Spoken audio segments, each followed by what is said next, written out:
Welcome to Cord Cutting Today for August 7th, 2023. This is the show where I dive into some of the biggest stories happening in the world of cord cutting, including the FCC is going to start offering up to $75 off your home internet. We'll tell you how to qualify and some of the catches that come with this. And almost 50% of cord cutters say they intend to cut back on the number of streaming services. We got that, and I have a question of the day related to it. And we saw some streaming services lose subscribers. We'll break down what's happening and talk about what that means for the future of cord cutting. First though, before we get into all this, if you want to read more about these stories and come up with your own opinions, I'd love to hear from you. Check out the show notes down below and in the first pinned comment. I'll put a link to each story there so you can read about them for yourself and come up with your own opinions. I'd love to hear from you. If you're new here, do me a favor, hit that subscribe button, hit that thumbs up, let YouTube know you enjoy what we do here so YouTube recommends our videos to more people, helping us grow, helping us support our families, and hopefully helping you break free from the high cost of cable TV. By hitting that subscribe button, by hitting that thumbs up, it lets YouTube know you like what we do here.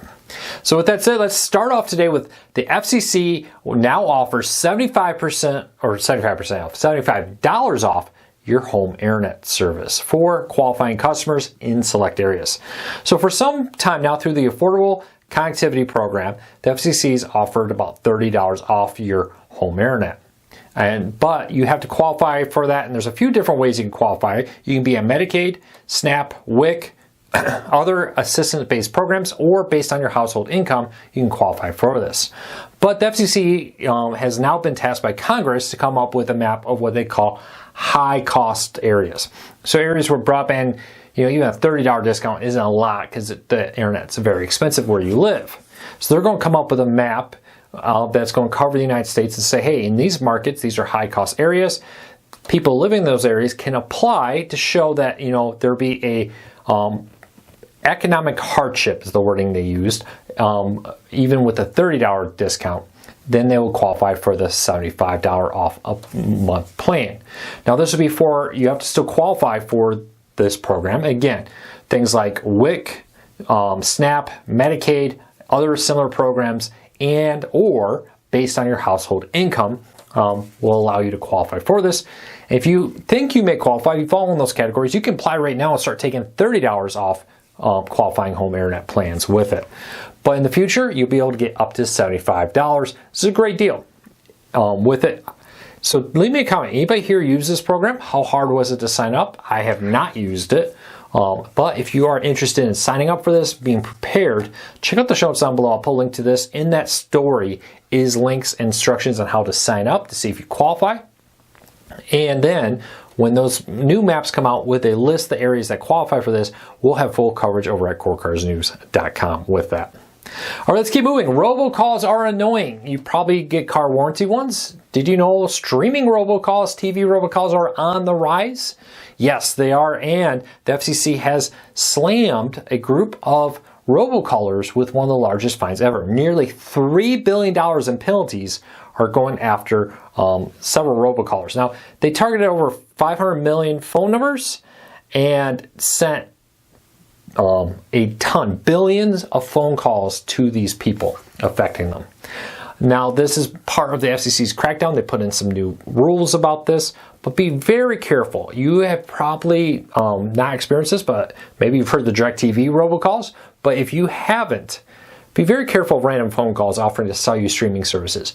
They're on the rise. These are often spam calls and more. I don't think Netflix is really calling people on the phone to try to sell them Netflix. Just be very cautious with all that. But good news, FCC is putting efforts in it to prevent robocalls, and they're tracking down people doing them that are violating the rules and fining them, in this case, nearly $3 billion. All right, next story up. About last week, several hundred of you took the time to answer a survey we did asking if you intended to cut back on the number of streaming services you currently pay for, or if you're happy with how much you have. Several hundred of you took the time to answer those questions, and nearly 50% of you said you intend to cut back on how many streaming services you are paid for.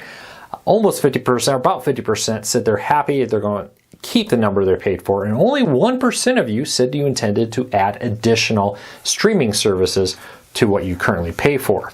This doesn't surprise me. Pre-2020, 3 to 4 streaming services were the average. The average American paid for 3 to 4 TV streaming services. Often I find that people would have a couple that they would keep at all times and rotate others. Well, Post 2020, when people were suddenly stuck at home watching more TV, they were willing to pay for more streaming because they were watching more TV. That number actually trickled up, some reports, almost as high as 6 streaming services per American household. Now that number's falling. And I just think what we're kind of seeing here is a return to reality a little bit. You also had a lot of new services hit the market. Disney Plus, Peacock, Paramount Plus was, well, CBS All Access rebranded. Paramount Plus, we'll call that new. HBO Max became Max, and more. What I think we're seeing now is people have hit their saturation. I've talked about this for years. There are more streaming services on the market than the market can bear. I expect the number of streaming services to continue to fall in the years to come, just because there's not enough people out there to support it. So I have a question of the day for you, and then we're going to talk about a couple of stories that back up my thesis with this. So I asked our readers, but what about you, the viewers? Did you cut back the number of streaming services you recently pay for? And 2020 and later, did you actually subscribe to more? I know we did. Suddenly you're at home, tons of time. Hey, you hear about a new show on a new streaming service? Yeah, it's $5-10 a month. Let's try it. Maybe you forget to cancel it when you intended to, and more. Leave me a comment, let me know if that was you and how that impacted you. So let's talk about some streaming services that reported earnings. Fubo last week reported that they lost 118,000 North American subscribers. Not unusual in the second quarter. A lot of sports are coming to an end in other areas, even though there are still some major sports happening there. But by the end of the quarter, a lot of the big sporting ones are gone. Now, Fubo did report some good news here. For one, the cost per subscriber has continued to fall. It wasn't that long ago that it cost Fubo more money to get subscribers than they made from them. Well, now that number has dropped to 87% of the revenue that they're getting from you is costs. That's down from 99% during the same period in 2022. So in 2022, whatever you paid Fubo, 99% of that was cost to them. Now that number has dropped to 87% with it. So that's really good news for Fubo. They're actually expecting, though, in the third quarter, as all the fall sports and more kick off, to add subscribers. We'll keep a close eye on this. Will they be able to pull that off? It's a good quarter to typically add subscribers, though the writers and actors strike could impact fall television, which may impact people's willingness to subscribe to TV services. Fubo's sports-focused nature, that could help them with it. Get your predictions in now. AMC also reports that they, across all their streaming services like Shudder and AMC Plus, lost 500,000 subscribers in just 3 months. Now, this comes as they saw some revenue increases from price hikes and other things. Shudder, for example, reported a few weeks ago, is raising its price. That hasn't been counted into these numbers. That happened after the end of the second quarter. But AMC has continued to push the fact that they intend to offer an ad-supported version of AMC Plus to help lower the cost of AMC Plus to try to attract more subscribers and maybe bring people back. We'll see. Again, like I said, there are more streaming services than the market can bear. There's probably like 100 paid services if you look at all the little different small ones and free ones and more. We add them all together with it. Will all these services make it? Probably not. The question is how many will and who will that be? Will we see consolidation in the market? Will we see major consolidation? Will some of the bigger studios decide it's better to work together than offer competing services? We'll have to keep an eye on it. Speaking of the Actors and Writers Guild strikes, it's been reported that they are preparing for the strike to run well into 2024. Just recently, it's reported that they're finally getting back into the talks with studios. For a while there have been no talks, and they've just been kind of glaring at each other across social media, making statements on both sides.